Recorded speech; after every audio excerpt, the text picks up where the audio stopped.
From WrestleMania 10 years later to AEW All In, Bryan Danielson is your brand new AEW World Champion. What's up, world? It's your boy Tommy on the spot for Watch Along Wrestling. Hopefully everyone is doing well and staying safe. And as the great John Cena says, time is our greatest asset, and I appreciate you sharing some with me today. Today in this video, we're going to talk about AEW All In 2024. That's right, do not adjust your smart devices. We are talking AEW here on the Watch Along Wrestling YouTube channel. It's been a long time coming, but I have remained a fan of AEW despite me not covering much of it here on the channel. Do I watch it every week? I do not. It's not because I don't want to watch it every week. It's simply because, honestly, there's just so much wrestling on, and I've got 2 little kids, I've got a beautiful wife, and sometimes there's just some things that fall by the wayside, but that has not stopped me from ordering every single AEW pay-per-view. I find these shows to be highly enjoyable, and if I know that I want like a great show of wrestling, AEW pay-per-views are hard to top. They are very, very good, and last night was no exception from Wembley Stadium, All In 2024, that was main evented by Swerve Strickland defending the AEW Championship against Bryan Danielson's career. So I knew I had to tune in for this one, and I'm really glad that I did. Didn't watch it live, but thankfully when you order it off of the different avenues you can order the show, they do allow you to watch it a little bit later on. And so I watched it last night, kind of in the more traditional pay-per-view time slot when I got back home. And honestly, I thought the show was really great. You know, bell to bell, probably main card, not too much over 4 hours, but that main event, one for the ages. And for me, I have been a big fan of Bryan Danielson for a very long time. It's funny, obviously, you know, here I live in Long Island, New York, and so I grew up in the New York City area and around the New York City indie scene, your ICWs, your USA Pro Wrestlings, and there was like some strange tribalism when I was growing up. When Ring of Honor launched in the Philadelphia area in 2002, a lot of us here in New York were kind of against it because it was Philly versus New York in a weird deal. And but one of the things you knew about Ring of Honor was that they had to deal with the Shawn Michaels Wrestling Academy out of Texas, and that meant they'd be bringing in Spanky, they'd be bringing in the American Dragon, Bryan Danielson, and as soon as I saw those first ever Ring of Honor shows, I just knew this guy was going to be great. And soon I did become a fan of Ring of Honor and would go to the different towns to go see, you know, really any neighboring state. If they were in town, I would do everything I possibly can to make it out there, and saw some amazing matches from Danielson over the years. I think back to his incredible match with Takeshi Morishima at Manhattan Mayhem 2, the night before SummerSlam 2007. That was so good, I think that it made SummerSlam 2007 not feel as good of a show because of that incredible match.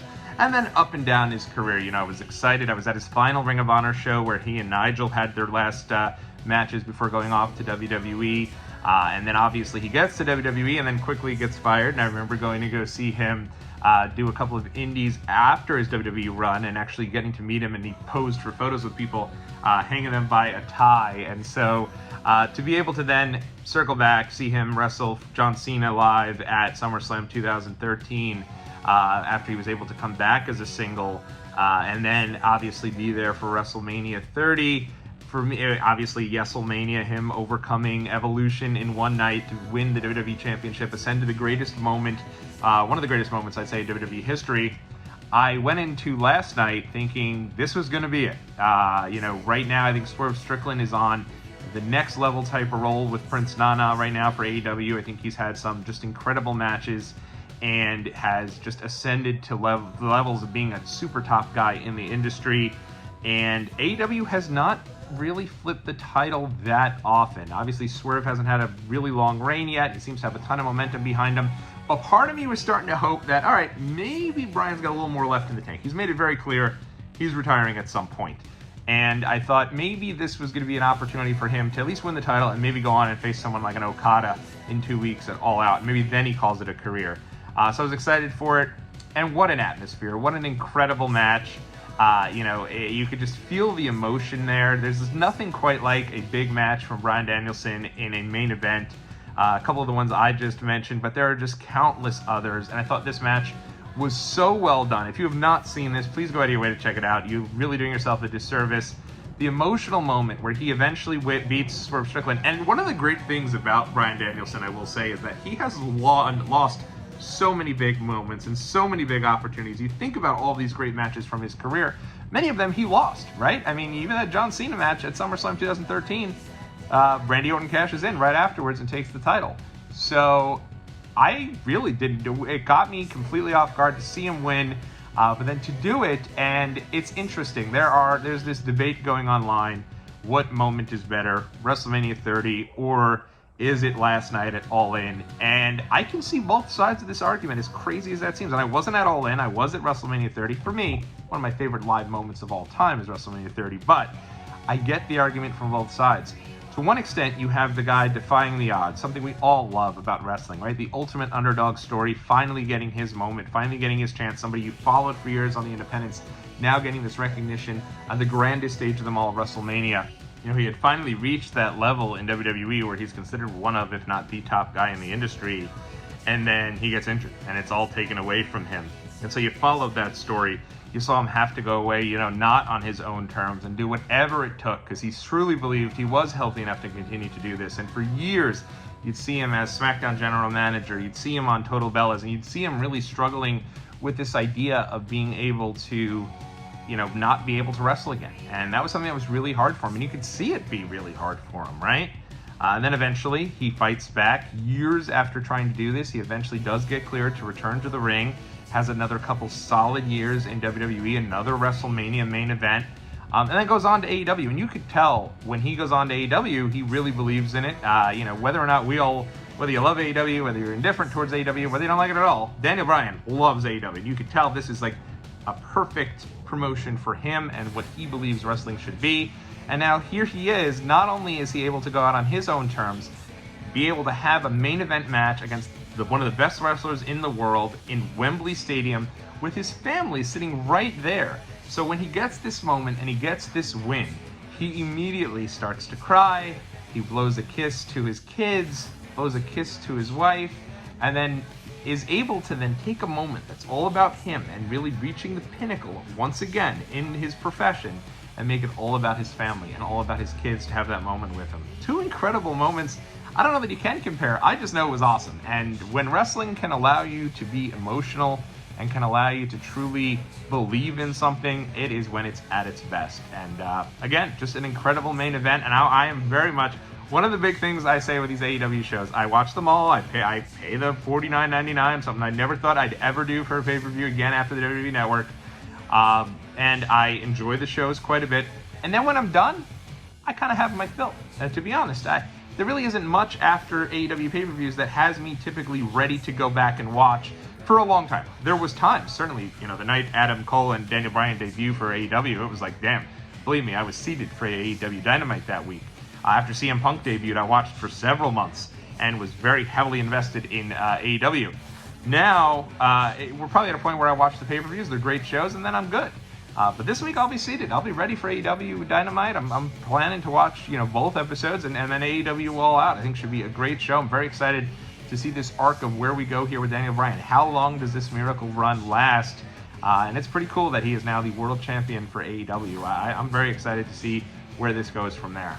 This was not the only big news on the show. Actually, there was a lot of big news concerning AEW, and give them a lot of credit because I do think clearly this company does not have the momentum that it did years ago. But with that being said, you still had 55,000 people in that building yesterday, a second year at Wembley Stadium. Is it as much as last year? No, it's not as much as last year, but does it really matter? Not really. You still were able to get 55,000. Who thought they'd get 75,000 last year? I don't think a lot of people did. And this year, to bring back 55,000 people, almost as many people that were in each night of WrestleMania this year, I think is a testament to the fan base that they have delivered, and the idea that you have a company that is not WWE, but is an American-based company going and having shows yearly in Wembley Stadium is incredible. They did it, obviously, going into this All In. Who knows if they'll be back in Wembley next year. They did announce they'll be returning to Wembley, not Wembley, but they'll be returning to London for Forbidden Door, which will be New Japan and AEW. That leaked and will be coming August 25th, 2025. I don't anticipate it will be at Wembley because I think if it was going to be at Wembley, they would have announced that. So we'll see where that takes place. But they did announce that they are going to another 50,000 seat arena in Brisbane, Australia on February the 14th, 2025 for AEW Grand Slam. Tier, because I loved watching it right here at the building that they have here in Queens, where they typically do the US Open. That was a lot of fun for the last couple of years, but it's now graduated to what I assume will be a pay-per-view. And obviously, a couple weeks before the show, they also announced that AEW All In 2025 will be coming to the Texas Rangers Baseball Stadium in Arlington, Texas.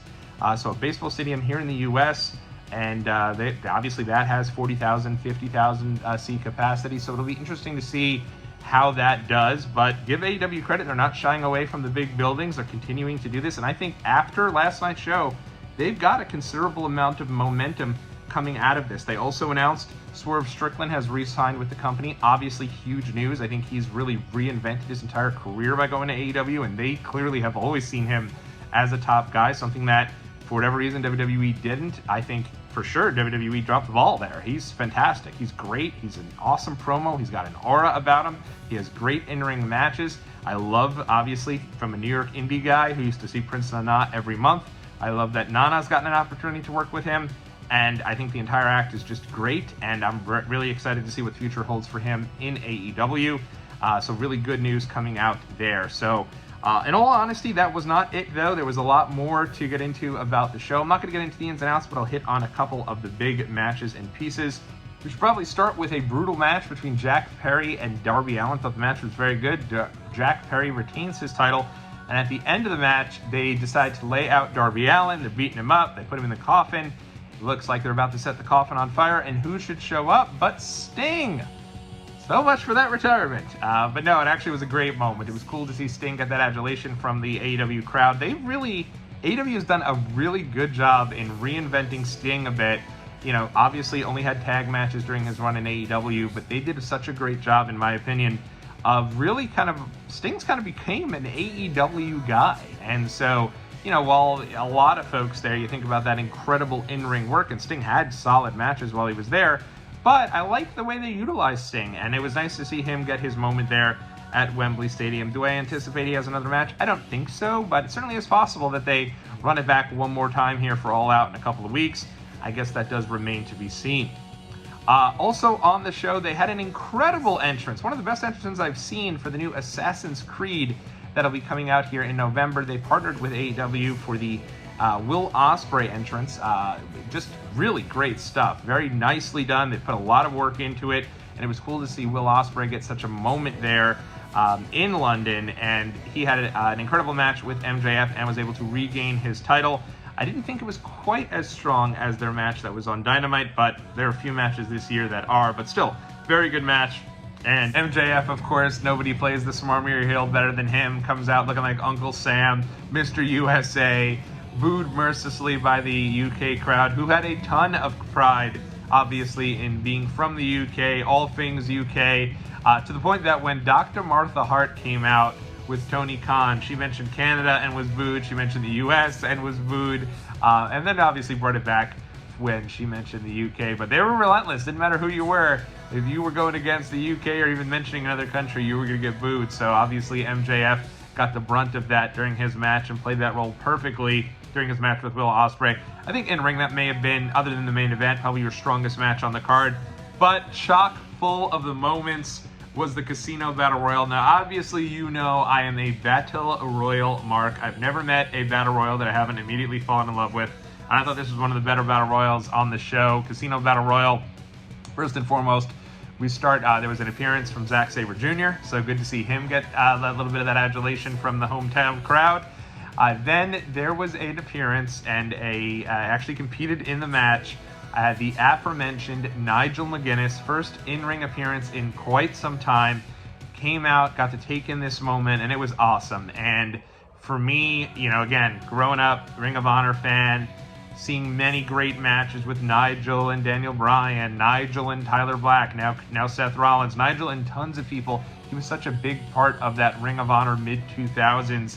And again, when I went to go see Daniel Bryan's final Ring of Honor match that was chronicled in that, I think it was Wrestling Road Diaries 2 that Colt Cabana did, or maybe the first one actually, the Wrestling Road Diaries, it also was the final appearance of Nigel McGuinness. He was leaving Ring of Honor along with Daniel Bryan, and both of them were supposed to go into WWE together, and unfortunately, it didn't work out for Nigel. I think he failed some sort of physical and never really got his opportunity to wrestle for WWE. He would later get to call some of the matches for NXT and obviously NXT UK, but I just think, wow, what a missed opportunity. I think it would have been so great in WWE, and at least he was able to still have some great matches in TNA as Desmond Wolfe, but this was such a cool, classy act of AEW to allow Nigel to get this moment at Wembley Stadium, and the crowd just ate it up, went absolutely nuts for him. Such a cool moment. And that wasn't the end of the cool moments in the Casino Battle Royal, because making his AEW debut was no secret. It, of course, is Ricochet, who was Ricochet. I guess he owns the name. Came out, and, for me, Ricochet's always been that guy who I think had a huge aura about him during NXT. When he debuted for NXT, that was the perfect venue for Ricochet. Obviously had great matches with Adam Cole, had a great feud with the Velveteen Dream, but then coming to the main roster, I just don't think he ever fully found his footing. Yeah, he had the US title, great moment there at the Rumble with Logan Paul, great moment in the Rumble when Drew McIntyre won, when he teamed up with Drew to finally eliminate Brock Lesnar, but I don't think WWE fully captured all that Ricochet was. He's a guy who should have been in AEW right from the start. He probably made his name after that incredible match with Will Ospreay well before his days coming into even New Japan. So I thought, honestly, this was cool, and I'm excited to see what they do with Ricochet here. I gotta be honest, I don't think I'd have debuted him here in the Casino Battle Royal. I think you could have found a way to debut him in some other aspect. I feel like he got a little lost in the shuffle, especially because he didn't win. If he showed up, I think he should have won. I worry that him kind of just coming in there as another guy and not winning the match isn't great for him. Christian Cage would go on to win that, so they're continuing to build him up. And, it kind of just was what it was. But good to see Ricochet in AEW. Hopefully they'll be able to do something with him. And if nothing else, for a fact that this dude is just going to have great matches in AEW. They have such a talented roster, and I think he's going to have a really great time there. So it remains to be seen, but very cool stuff there.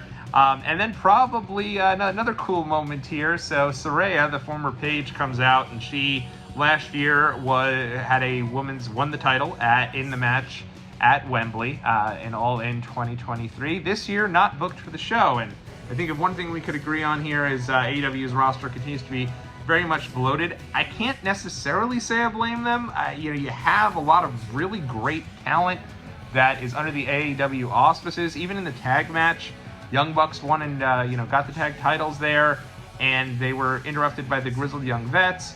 That's a team that I think is going to do great in AEW. Is that a situation where maybe they continue to compile so many different pieces of talent?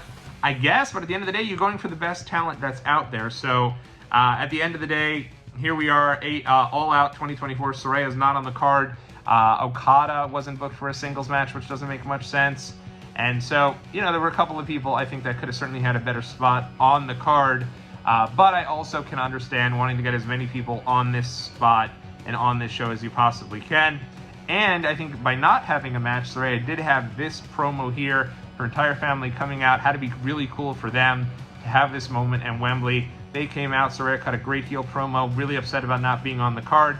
And who should interrupt her but Jamie Hayter. Haven't seen Jamie Hayter in AEW for well over a year. She'd been injured, and here she comes to a big ovation, and the place just went crazy for her. So there's a lot of really big moments. I think Jamie Hayter, Ricochet, Nigel McGuinness, Sting, Daniel Bryan winning the title. What a show. This show was awesome. So very cool and great stuff there. So at the end of the day, AEW continues to deliver when it comes to these pay-per-views. I hope they can build off this momentum. I'm excited. I'm committed to watching the next couple weeks of Dynamite and getting to AEW All Out here in 2 weeks. It's very quick turnaround time, but I remember back in 2007, and every week you'd have either a WWE pay-per-view or you'd have a TNA pay-per-view, and now here we are. You have WWE, you have a AEW pay-per-view last week. This week coming up, well, yesterday here with All In. This weekend coming up, you've got Bash in Berlin. You have NXT No Mercy coming up. Then you have AEW All Out. Bring it on. Let's go. Stockpile it on. Tons of pay-per-views. Gonna be fun. And let me know what you thought of All In the comments section. Fun to talk about AEW again. Haven't done that in a while here on the channel. If you dig here in Meat Chat, all things AEW. Let me know in the comments. I'll try to make sure I watch some more of it. Until next time, very excited to say that Bryan Danielson is your AEW World Champion.